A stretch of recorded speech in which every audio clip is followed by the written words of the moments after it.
tenemos, listo, sería violencia hacia el varón en las relaciones de pareja. Nos va a presentar el maestro José Esteban Vaquero Casares. Listo, si gusta, maestro, tiene todo la plenaria para usted solo. Muy amable, muchas gracias. Buenas tardes a todos los presentes. Bueno, el día de hoy vamos a presentar. Bueno, nuevamente buenas tardes a todos los presentes y compañeros expositores. El día de hoy vamos a hablar de un trabajo que se realizó, una investigación aplicada que se utilizó como parte de un trabajo de tesis y una investigación. Bueno, entonces aquí están las compañeras presentes, estudiantes que participaron en este estudio y del cual pues fue su iniciativa. Muy bien, nosotros somos, participamos como profesores en la FES Iztacala de la UNAM. Muy bien. Bueno, vamos a hablar un poco acerca del fenómeno de la violencia, que tiene muchas aristas de estudiar y que predomina nuestra cultura y nuestra sociedad y que es la noticia de todos los días de manera cotidiana. Sin embargo, esta arista a la cual nosotros vamos a introducirnos, básicamente es un tema pues poco estudiado, existen pocas evidencias empíricas de datos duros que nos puedan exponer con claridad este fenómeno, y básicamente es acerca de la violencia hacia el varón. Gran parte de las investigaciones y de los tratados y de todos los artículos publicados proporcionalmente, usualmente consideran al hombre como el agresor y a la mujer como víctima, y existen muy pocas evidencias, básicamente empíricas o datos crudos acerca de la violencia que aparece o se manifiesta en cuando a la mujer la consideramos como la agresora y el hombre los victimarios. Y básicamente podríamos justificar un poco este tipo de datos por una serie de creencias e ideologías que existen en nuestras culturas y sociedades. Algunos factores que algunos autores los mencionan, como los agrupan en términos factores sociales, factores culturales y factores individuales. Y un ejemplo específico de esto sería la ideología patriarcal, es decir, vivimos con un modelo de familia donde el papá, el abuelo, el hermano mayor toma la mayoría de las decisiones importantes dentro de la dinámica familiar.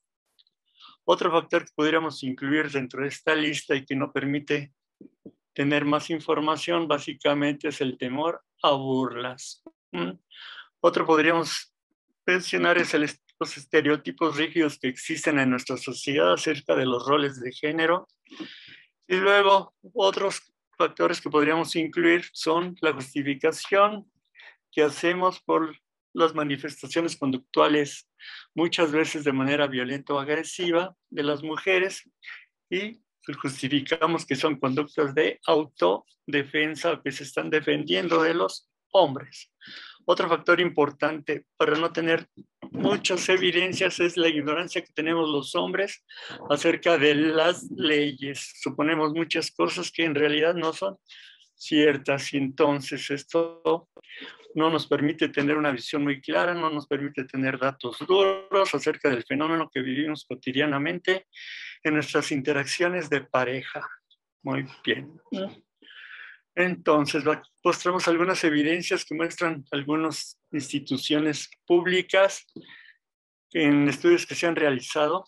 Básicamente, nada más mencionamos los reportados por las instituciones, el INEGI, el DIF. Cuando menos se deja vislumbrar que existe el fenómeno y que de alguna manera, pues a lo mejor no es tan claro, pero sí ya hay una luz acerca de este tipo de fenómeno de la violencia hacia el varón. Entonces aquí nada más mostramos una pequeña ejemplito y le agregamos un estudio realizado en el 2010.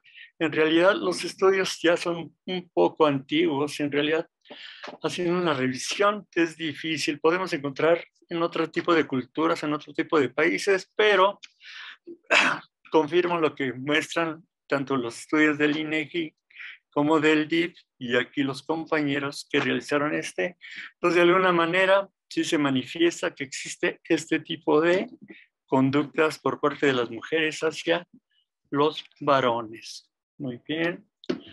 Entonces, básicamente habíamos descrito que vamos a exponer una investigación que funcionó como una tesis aplicada para las compañeras, que básicamente es hacer un estudio donde podamos obtener datos duros acerca de qué tanta relación tiene la escolaridad con este tipo de interacciones, es decir, la violencia de las mujeres hacia los varones. Muy bien.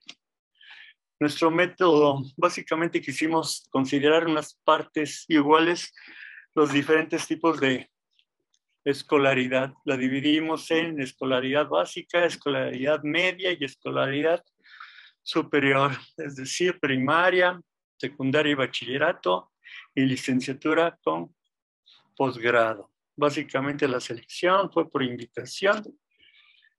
Y después aplicamos una escala tipo Likert diseñada por las compañeras, constituida de 52 reactivos, divididos en 5 tipos de violencia. Este tipo de categorías de violencia fueron retomados de algunos autores y que básicamente en la escuela algunos programas de violencia consideran como partes importantes de este tipo de interacción. Hablamos de la violencia física, psicológica, sexual, objetal y económica.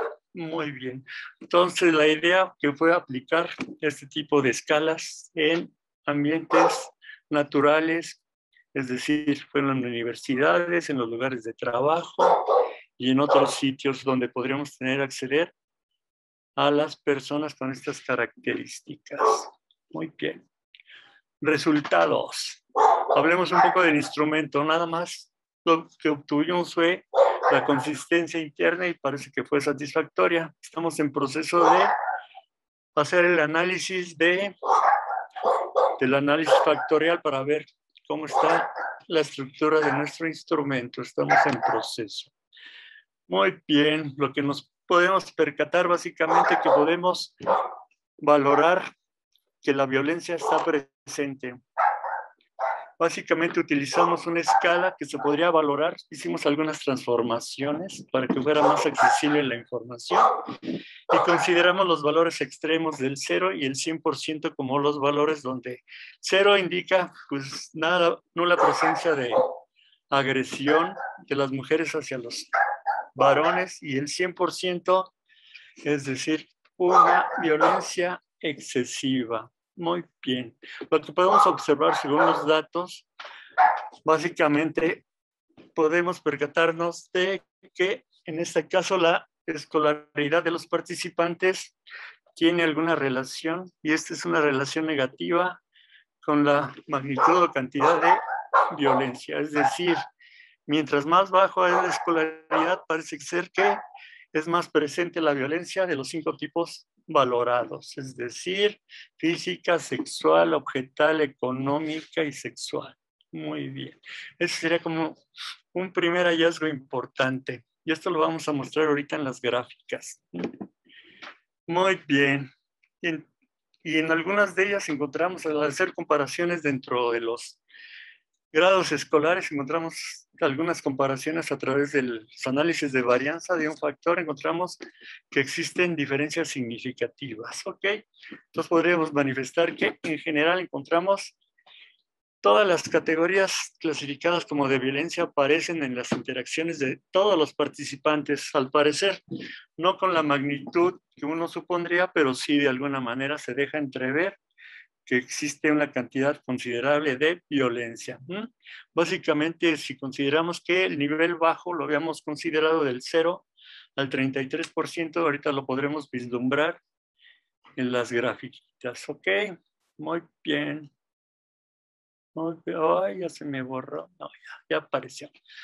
Bueno, aquí podemos observar que las organizamos en orden decreciente, que al parecer que la violencia más visible es la de tipo O objetal. Esto básicamente lo podemos considerar que básicamente las mujeres de alguna manera consideran o se pueden introducir en los celulares, en los correos, o andan introduciendo en los objetos, en la ropa y algunos elementos de propiedad individual de los caballeros. Y esa sería como la que presenta mayor magnitud de presencia. Enseguida aparece la psicológica y así en orden decreciente la económica, física y sexual. Eso básicamente. Y al hacer la comparación entre los diferentes grados escolares, podemos observar una cosa muy similar. Es decir, donde se presenta mayor incidencia o mayor grado o nivel de violencia de las mujeres hacia los hombres es en la objetal. Y aquí se presentaron diferencias significativas marcadas por el asterisco entre los diversos niveles académicos. Enseguida, en términos de magnitud o cantidad, aparece la psicológica y enseguida la económica y enseguida la física. En la física también encontramos diferencias estadísticamente significativas y por último la sexual también. Básicamente las diferencias significativas que encontramos se dan en los contrastes específicos y muestran diferencias básicamente en el nivel superior y en el nivel básico. Es decir, mientras mayor estudios, parece ser que se presenta menos violencia y cuando tenemos menos nivel de estudios aparece mayor cantidad de violencia. Muy bien. Entonces, básicamente encontramos de que existen pocos estudios y esto podría incrementar las evidencias que manifiestan que existe este tipo de interacciones en las relaciones de pareja, porque parece ser que el modelo, la ideal, la creencia popular es que usualmente las mujeres son las víctimas. Sin embargo, por el tipo de interacciones y las condiciones sociales, sobre todo ahorita en cuestión de la pandemia, parece ser que hay, o podríamos afirmar que hay un incremento de este tipo de manifestaciones o conductas violentas de cualquiera de las 5 categorías que tratamos de valorar, se manifiestan en estas condiciones. Sin embargo, no parece ser que no manifiestan en realidad el grado natural o especial. Sin embargo, esta cantidad que se puede ubicar dentro del nivel bajo es interesante e importante, cuando menos manifiesta que existe este tipo de conductas. Y por último, podríamos decir que el tipo de información que nos proporciona cuando menos la escuela y nos da habilidades para obtener información de diferentes fuentes, de alguna manera nos permite, pues, entre comillas, manifestar de alguna manera pues, una serie de habilidades, ¿no?, que se manifiestan en el nivel de educación, a nivel licenciatura y a nivel superior, lo que no sucede con los niveles más bajos de educación escolar. Muy bien, y entonces ya con esto concluiríamos nuestro trabajo. Espero que hayamos sido consistentes. Hola, ¿qué tal? Muchas gracias. Muchas gracias por la presentación, maestro. Muy interesante. Al final es esa otra parte que a veces no se ve y que también es importante de investigar, ¿no? Bien. Tenemos aquí el siguiente trabajo, que es Perfil psicosocial de varones en tratamiento por uso de drogas en Veracruz. Nos va a presentar Adrián de Jesús Pavón Hernández. Si gusta comentar un poco de dónde vienes, tu perfil. Gracias a ti, Jorge. Muchas gracias. Bueno, mi nombre es Adrián Pavón, soy psicólogo de la Universidad Veracruzana y me desempeño en el estudio del consumo de drogas principalmente. Y la investigación que estoy a punto de presentar es justamente un pequeño acercamiento a población masculina en un centro de rehabilitación para el consumo de drogas. Entonces, bueno, voy a compartir. Y pues bueno, vamos a empezar. En los últimos años, el consumo de drogas ha tenido un impacto social significativo. Esto principalmente por las consecuencias asociadas y por los trastornos que provoca y las afecciones sanitarias conexas. Es por esto que las organizaciones de desarrollo global como la OMS, como la ONU, en algún momento llegaron al acuerdo de considerar el consumo de drogas como un problema de salud pública. Pero bueno, ¿para qué o por qué? Bueno, pues gracias a esto se ha buscado explorar, describir, explicar y normar todo lo que tiene que ver con el fenómeno del consumo de drogas. Esto a través de generar herramientas y mecanismos para obtener información que sean sobre todo sistematizada y confiable con el respeto en los derechos humanos del consumidor. Si bien, como menciona la doctora Merina Mora, las metodologías para recopilar información sobre el fenómeno del consumo de drogas son complejas, esto por la multifactorialidad de los elementos que la conforman. En México, desde la década de los 70, la primera institución que se encargó de recabar información sobre el consumo, de generar estudios epidemiológicos, fue el Instituto Nacional de Psiquiatría Ramón de la Fuente Muñiz. Desde entonces se generaron dos grandes perspectivas epidemiológicas en México. Por un lado, encuestas poblacionales grandes, a población abierta, que consideran muestras representativas con personas entre 2 y 65 años, e indicadores de prevalencia con alta validez externa, y por otra parte, ya sistemas de vigilancia epidemiológicos desarrollados ya en poblaciones específicas, en usuarios de drogas captados en instituciones públicas o privadas. Algunos de los ejemplos más representativos de esto, por el lado de las encuestas nacionales, son la Encuesta Nacional de Consumo de Drogas, Alcohol y Tabaco, la ENCODAT, que antes era la que se llamaba ENA, que era la Encuesta Nacional de las Adicciones. La más reciente, la ENCODAT, fue en el 2017, y otra que se ha hecho, pero ya más en población estudiante, en población adolescente, fue la ENCODE, y esta se realizó en 2014. Estas son las grandes encuestas nacionales que existen en México. Por su parte, en los sistemas de vigilancia epidemiológica que recaban información a nivel nacional, uno de los más importantes que tiene justamente información de todo el país, un carácter nacional, es el Sistema de Vigilancia Epidemiológica para las Adicciones, SISVEA. También otro que tiene un alcance grande es el Sistema de Información Epidemiológica del Consumo de Drogas, el CIET. Este pertenece a los Centros de Integración Juvenil, y esta también recaba información de todos los lugares en los que se encuentran los CIJ en el país. Y uno ya más de índole regional, que se centra en la Ciudad de México, es el Sistema de Reporte de Información de Drogas, el SRI. Pero bueno, a pesar de los grandes esfuerzos realizados por estas instituciones, por las grandes instituciones, la gran mayoría de espacios encargados de brindar tratamiento en el país a población que consume drogas, se ha mantenido al margen de crear información para conocer el fenómeno, para conocer a la población, y también de crear información para retroalimentarse y desde ahí construir mejores lógicas para brindar una mejor atención en tratamiento. Es por eso que surge la necesidad, surge la curiosidad, surge pues sí, la necesidad de poder generar un estudio de inicio para crear un perfil psicosocial de varones en tratamiento por uso de drogas.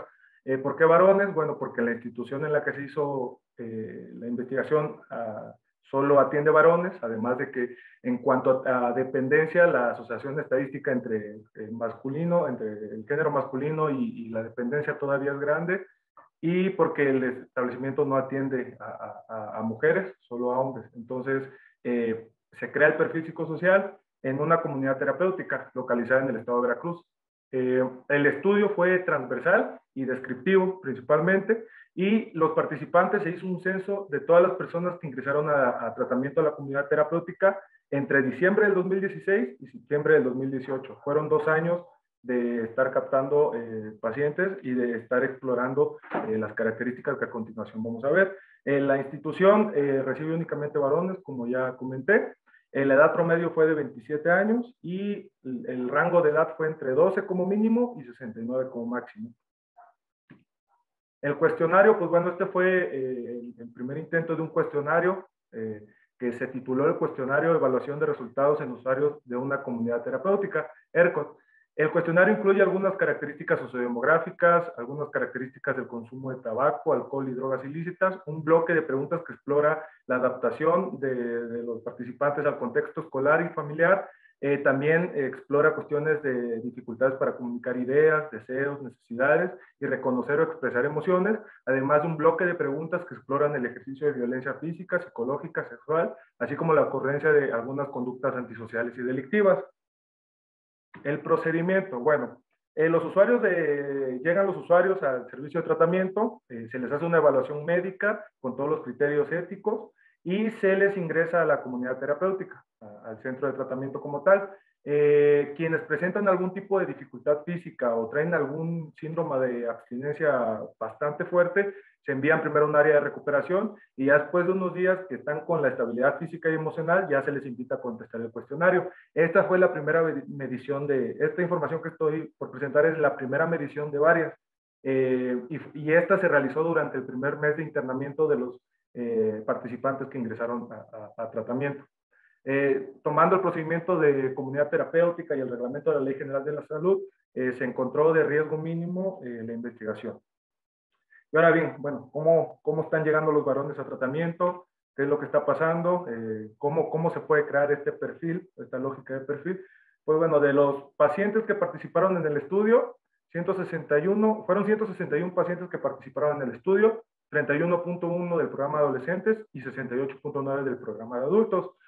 En cuanto al consumo, las drogas más consumidas fueron el tabaco y el alcohol, y todos reportan un consumo alto. O sea, tabaco y alcohol las más consumidas de drogas legales y su consumo es alto. En cuanto a las drogas ilícitas más consumidas fueron marihuana, cocaína, benzodiazepinas e inhalables. Y también hay una alta incidencia, reportan una alta frecuencia en consumo alto. A pesar de que, bueno, esto es una de las cosas por las que pues entienden por qué están buscando tratamientos, ¿no? Ya están empezando a reportar consumos altos frente a este tipo de drogas ilícitas. Respecto a la actividad ocupacional preventiva, previa al internamiento, pues se observa que sí hubo un bloque de personas que estaban sin ocupación, y el bloque grande sí tenían una ocupación. Ahora bien, de estos que tenían una ocupación, estos 114 pacientes que ya tenían una ocupación definida, estudiaban, trabajaban o ambas, reportaron que 45.6 ya no se sentían satisfechos con lo que estaban haciendo y 26.3 apenas y reportaron satisfacción. Entonces, esto también es otro indicador para poder ir construyendo el perfil o cómo están llegando los hombres a tratamiento. En cuanto a estilos de formas de comunicación y convivencia con la familia y otras personas, llama la atención dos indicadores principales.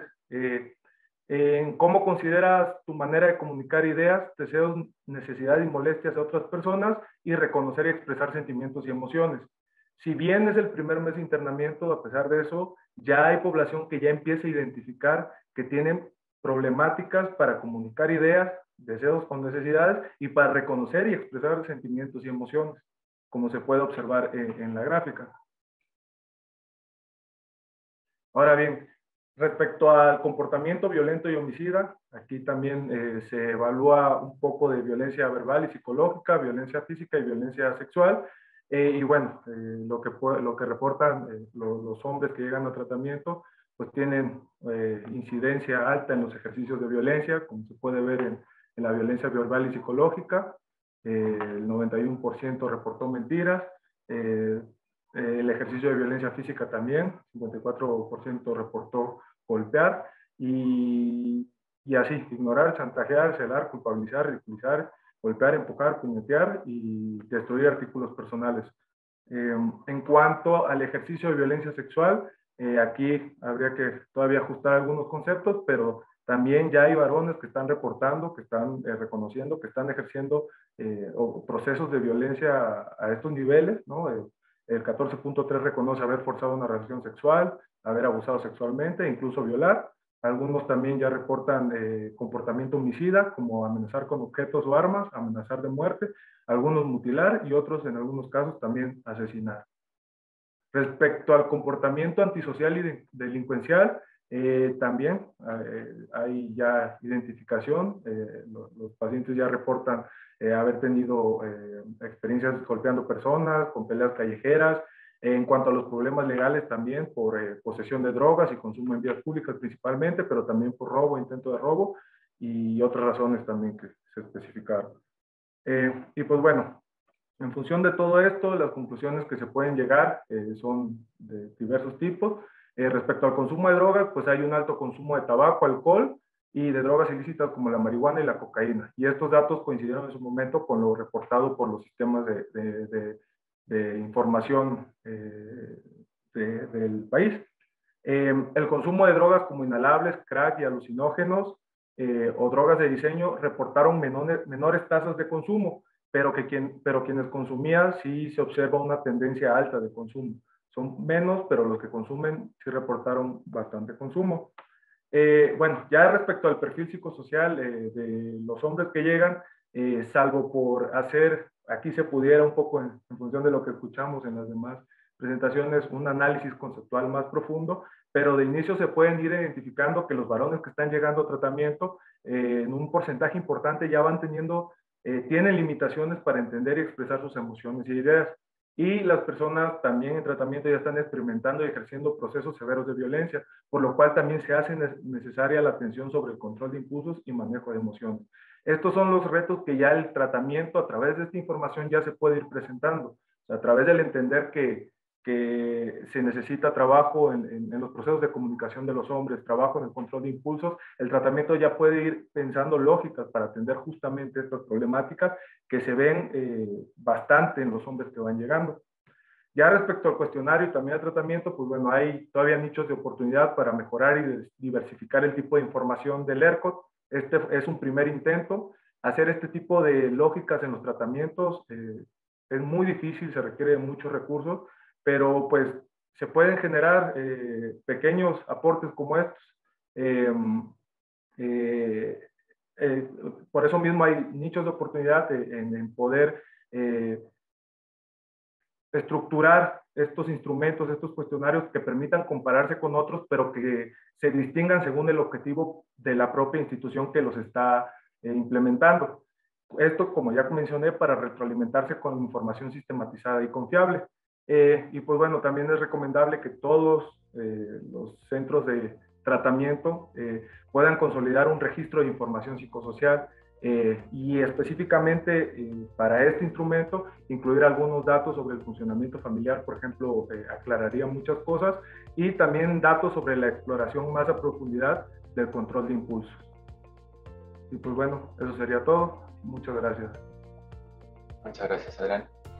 Bastante interesante, bastante enriquecedor. Y pues nada, eso sería todo de mi parte. Les agradezco mucho la asistencia. Quedamos a sus órdenes en los medios de contacto que nosotros pudimos poner a su disposición. Y no me queda otra cosa más que desearles un excelente día y un maravilloso congreso.